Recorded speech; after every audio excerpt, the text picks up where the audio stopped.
ओम शम शनिश्चराय नमः। नित्य ज्योतिष में आज आपका बहुत बहुत स्वागत है। फल दीपिका के गोचर के प्रभाव का सीरीज जो है, श्रृंखला जो है जारी है। आज बात करेंगे मकर राशि के बारे में। कर्म प्रधान राशि मकर, मेरे हिसाब से, या अगर आप यूँ भी समझे कि सबसे टफेस्ट, सबसे शक्तिशाली, सबसे सहनशील राशि अगर कोई है तो वो है मकर राशि। पृथ्वी तत्व है, इसलिए स्थिरता है इनमें, व्यवहारिकता है इनमें, आगे बढ़ने की प्रबल इच्छा है इनमें, बहुत मेहनत करने वाले होते हैं, परंतु इनके सफलता देर से मिलती है। जो कि शनिदेव इनके स्वामी हैं तो वैसा ही फल इनको भी प्राप्त होता है। 30-36 तक ये साधारण जिंदगी जीते हैं, उसके बाद इनके घर में, इनके लाइफ में उत्थान होता है और ये तरक्की की तरफ जाते हैं। अगर शनि आपके कुंडली में शुभ है, शक्तिशाली है, यानी कि इनके शुभ दृष्टि प्राप्त है और बहुत शक्तिशाली है, तो आप एक न दिन अवश्य टॉप में जाएंगे। यह देखा गया है, ऐसी संभावनाएं बनती है हमेशा। तो बहुत सारी बातें हैं जो अच्छी बातें हैं, और कुछ बातों पर अगर ये लोग मकर वाले संभाल लें अपने आप को, जैसे कि जीवन को बहुत ज़्यादा गंभीर लेने की ज़रूरत नहीं है, सीरियस रहिए। ये कम बोलते हैं, लेकिन इतना भी कम मत बोले कि आपकी भावनाओं को कोई समझ ही ना सके। आपको तो बोलना पड़ेगा ना, तो थोड़ा हंसी मजाक, थोड़ा सा रस भी जीवन में लाने की ज़रूरत है। एकदम निरसता से अच्छी नहीं लगती ज़िंदगी। तो कुछ इस तरह के स्वभाव इनके होते हैं। तो आज हम लोग चर्चा करेंगे मकर राशि का क्या होने की संभावना है, क्या प्रभाव होगा इन पर।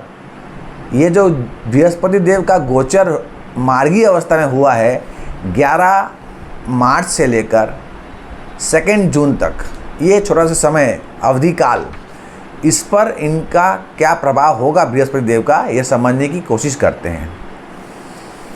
देखिए, बृहस्पति देव आपके 6ठम भाव में, 6th भाव में है, यानी सेवा के भाव में है, रोग ऋण शत्रु के भाव में स्थित है, और अभी मार्गी हुए हैं। तो यहाँ पर क्या है कि प्रतिस्पर्धा में आप विजयी होंगे, रोग निवारण भी होगा, लेकिन थोड़ा सौम्य तरीके से होगा, क्योंकि सबसे सौम्य राशि है बृहस्पति। धीरे धीरे आप अपने शत्रु पर भी विजय प्राप्त कर लेंगे अपने ज्ञान, बुद्धि, तर्क से।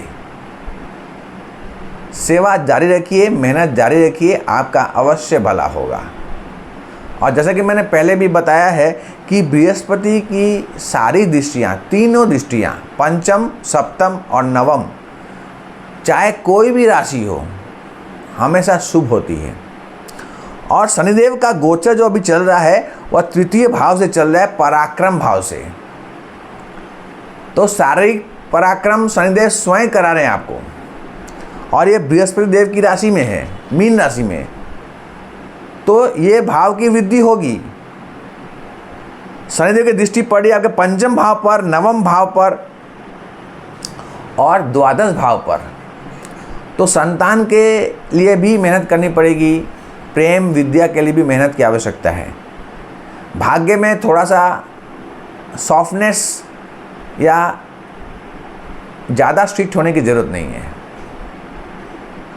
भाग्य का भी साथ मिलेगा। और 12 भाव में खर्चों में, आध्यात्मिकता में, विदेश भाव से कुछ न कुछ आपको फ़ायदा हो सकता है, क्योंकि यहाँ पर बृहस्पति देव की 7म दृष्टि भी पड़ रही है 12 भाव पर। यानी आपका सबसे ज़्यादा एक्टिव हाउस है 12 भाव। अब 12 भाव क्या दर्शाता है? व्यय भाव कहते हैं इसे, विदेश का भाव कहते हैं, मोक्ष का भाव भी कहते हैं, हॉस्पिटल का भाव भी कहते हैं, जेल का भाव भी कहते हैं, अकेलापन भी है भाव देता है। तो यहाँ पर जब एक्टिव है तो इन सब विषयों पर आपका ध्यान जाएगा, आप कर्म करेंगे इनके ऊपर। तो हो सकता है विदेश से कुछ आपको लाभ हो जाए, कुछ संबंध बन जाए, कुछ आध्यात्मिकता की तरफ आपका रुझान बढ़े। प्रैक्टिकल राशि है, व्यवहारिक राशि है, मटेरियलिस्टिक राशि है, तो कुछ इसमें आध्यात्म का भी जुड़ाव हो जाए। आगे बढ़ते बढ़ते आप दूसरों को मदद भी करने लगे, तो दैवीय आशीर्वाद भी आपको प्राप्त हो सकता है। बृहस्पति देव की पंचम दृष्टि जो है आपके दशम भाव पर, कर्म भाव पर पड़ रही है, यानी ये भाव भी आपके लिए अच्छा फल देने वाला है। हो सकता है नया पद मिले, नया जिम्मेदारी मिले, जिसे आप मेहनत से निर्वाह करना चाहेंगे, और यहीं से आपके तरक्की का मार्ग भी खोलना चालू हो जाएगा। तो बृहस्पति देव आएंगे सप्तम भाव पर जून महीना में, तब इनकी पंचम दृष्टि पड़ेगी आपके आय भाव में, इनकम हाउस में, गेन्स, प्रॉफिट्स एंड गेन्स भाव में। तब चर्चा करेंगे, ये भी अच्छा है। अभी आप अच्छा कर्म करेंगे तो आपको अच्छा फल अवश्य प्राप्त होगा।